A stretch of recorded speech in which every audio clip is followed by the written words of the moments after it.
of the pot. Part of the deal was getting the cue ball back up the table, but the red has gone straight in. Wonderful. That's why he's a dangerous player. He knocks in lots of pots, creates breaks from not much.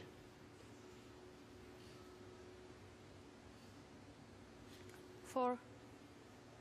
Now, I don't know if he's straight on this, but if he could run this through, there is a way of getting through onto the black. If he gets the pace right, he could be away.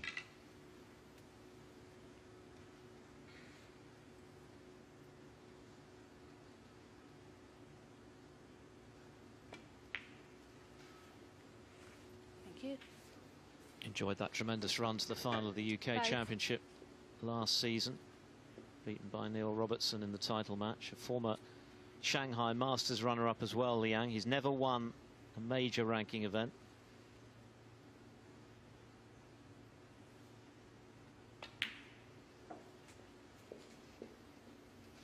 Yes, and of course the semi-final of that, he beat David Grace, a surprising semi-finalist. He celebrated pretty hard at the end of that match. 12. Some people were critical. He didn't shake his opponent's hand before he started celebrating. I absolutely guarantee he didn't mean anything by that.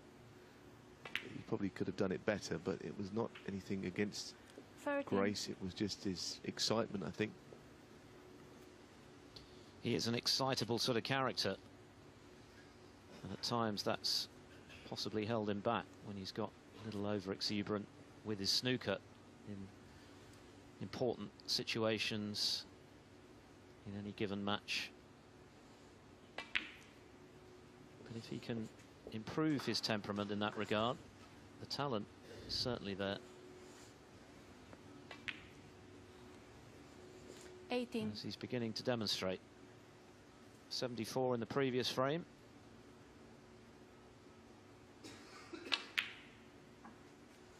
$19. He's finding some rhythm.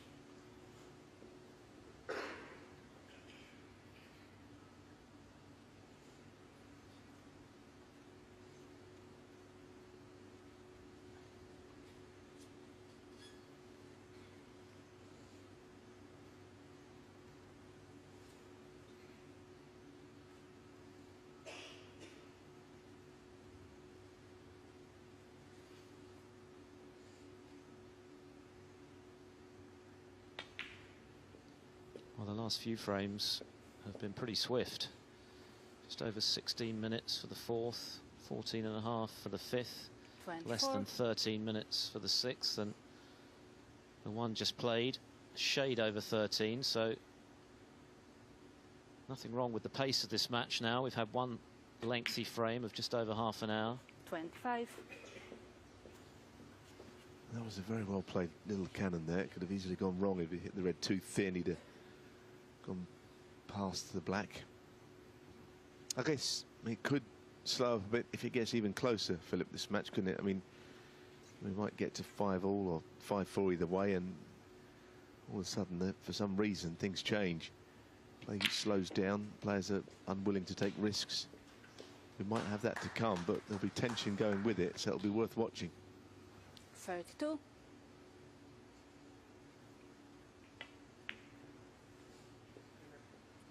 $33.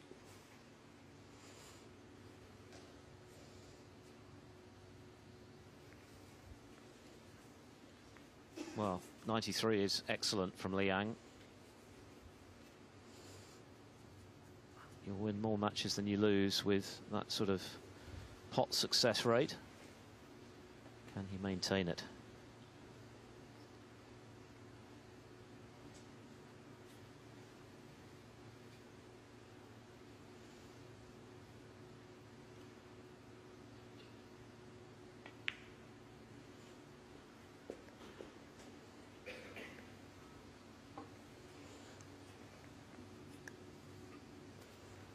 He certainly wants an angle, and I think he has one just to stand up.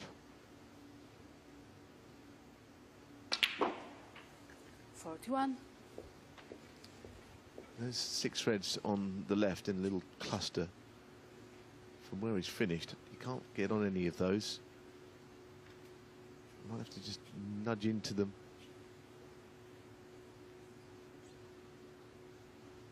I mean, there is one below the pink that he could get. If he could screw through the gap between the red by the pink and the one to the left of it, then he could be on that one, but it's difficult.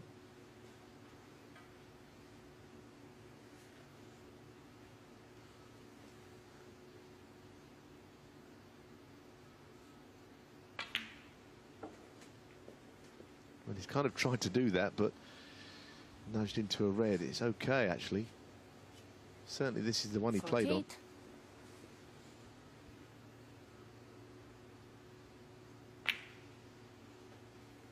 49. Starting to really play.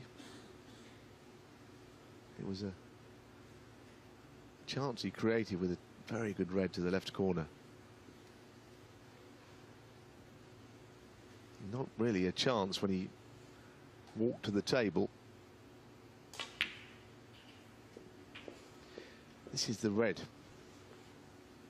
The humdinger. 55.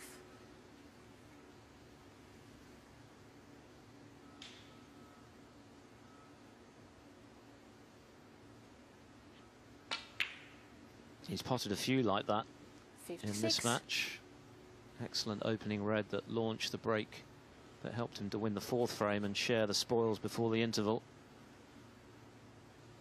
He is an inspirational sort of player, and when he gets on a roll, that's when he's at his most dangerous.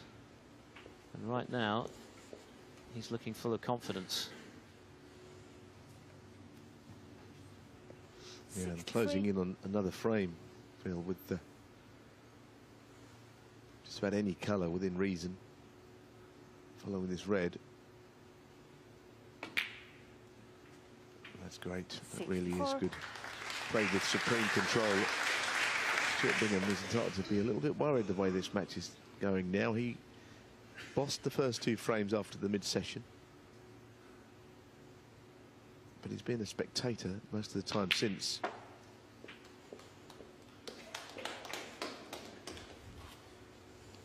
Yes, that was frame ball, barring snookers. 70. Another red for extra insurance for Liang. 71. He really is playing superbly well now. This is the best of Liang Wenbo. And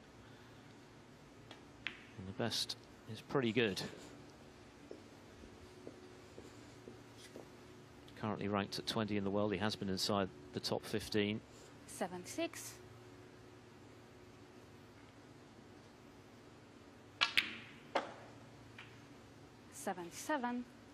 He did have a few seasons where he lost his way, but I think that's behind him now. I think we can expect to see a lot more consistency from Liang in the seasons ahead. He's still only 29 years of age, which is young in the modern game, and so many players are peaking so much later and playing well into their late 30s, early 40s at the top of the game. So he's got plenty of time.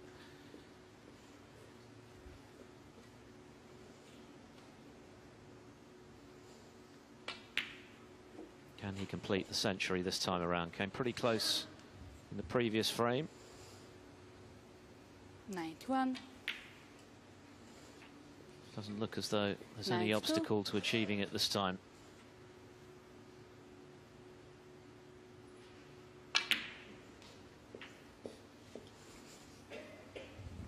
And he's good to watch, isn't he, Neil, when he's in full flow? 99. Yes, he's very fluent in this break. Fabulous century, that. Always nice when the break starts with a good pot. Not a chance that's been just presented on a plate to anybody. And he's galloping around the table. 107. This is turning into a bit of a classic, actually. Seen plenty of big breaks. Yes, it was a slow burn to start with, but since the interval, they've moved up a gear. Perhaps beginning to bring the best out in one another. 112. And a thrilling finale is in the offing. It's the 8th break over 50.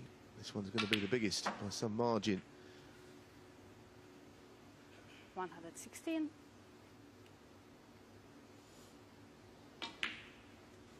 121. Alfie Burden, of course, top of the break-making tree this week with his maximum, which for the time being at least, has earned him a 127. £12,000 bonus, but this looks like being a clearance as Bingham watches on.